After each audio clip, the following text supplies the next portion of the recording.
You end up, again, getting more out of what you do through the things, things coming back to you. Last really quick thing, reciprocity, all right? Anybody know what reciprocity is? I do, but I looked it up. This says that the practice of exchanging things with others for mutual benefit, especially privileges granted by one organization to another. And I've just been blessed by our reciprocity with our neighbors. This morning I was listening to Breakfast with the Beatles, which I always do on Sunday before coming to church. And it was Yellow Submarine. And they said, our friends are all aboard. Many more of them live next door. And I just go, that's so much us that, we are a community, and the things that we learn with and through our neighbors has been another blessing. So that's my 3 things.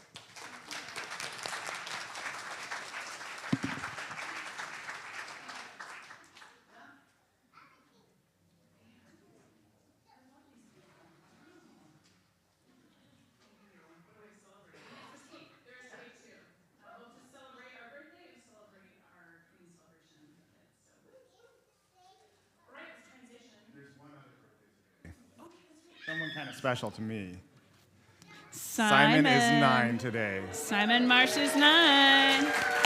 Any other birthdays? Any other others? birthdays happening this week? Birthdays happening Anything this week? week? Yeah? Anybody? No? Yeah? All right, All right. cool. All right. All right, let's transition into the ways to respond. Oh, okay. Got some good ways to respond. So first up is giving. So Salt House, we rely on the generous support of our community, and that's you to do what we do. So again, we have seen what generosity can do. Just thinking about what Trinity Lutheran has done, just an example of what God can do with generosity. So we try to live generous lives together here, including choosing to invest in the ministry happening here at Salt House, because we believe in it. And we see God doing beautiful things in us and in our world, and we want to see it continue and thrive and grow. So thank you for all y'all who are already, you make regular giving at Salt House just part of your rhythm of life. You amaze me. If you're someone who hasn't had a chance to give or might want to increase your giving, please consider giving in one of these 3 ways. We do not pass an offering plate, but we do have our gold joy jar, which is for a physical check or cash. You can also give via text, as you see online, or set of regular giving online. Yeah, okay. Okay, hey, y'all, speaking of generosity, we are doing a toiletry drive in April and in May, and so that means bring tampons, bring hand lotions, pads, soaps, conditioners, shampoos, deodorants, flosses, dental toothpaste, toothbrushes, all that kind of stuff. Bring it here. All these items are going to benefit Kirkland Place. So anytime in the next few weeks here, just bring it in and just dump it here, and we'll bring it over. Yes? Do you want little Travels? Those are fine. Yeah. Yep. Both. Travel Any size, size. big ones, economy packs, bring it. All right. You may have heard it's Holy Week. Woo! Holy Week. So just a reminder about what we have coming up this week. 2 opportunities actually for worship on Good Friday. We are sharing in a joint Stations of the Cross service with 7 other churches in Kirkland. It starts at St. John's Episcopal in downtown Kirkland, and then we'll make our way, a procession that stops and does the stations on different corners as we make our way to the Marina Park there in downtown Kirkland. And there'll be like a homily at the beginning, some song and readings that take us through that, so please be a part of that. It starts at noon, Friday, St. John's Episcopal. And then 6:30 p.m. in person and online, we will be together. Childcare will be provided.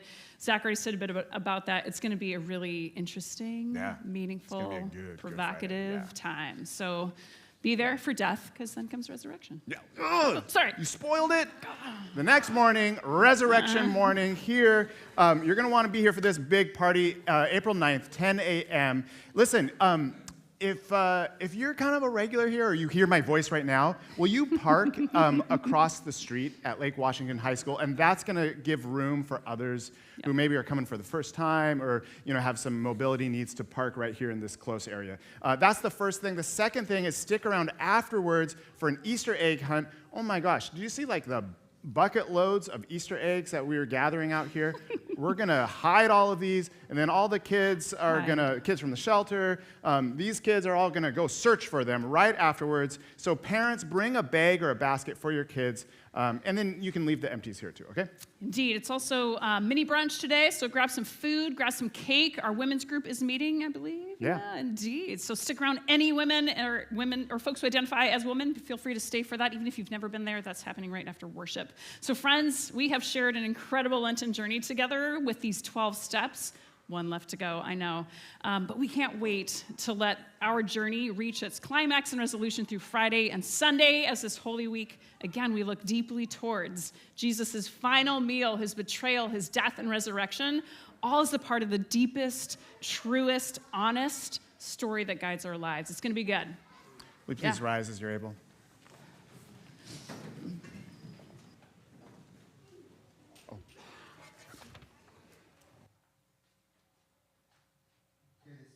Time. May God grant you the serenity to accept the things you cannot change, the courage to change the things you can, and the wisdom to know the difference.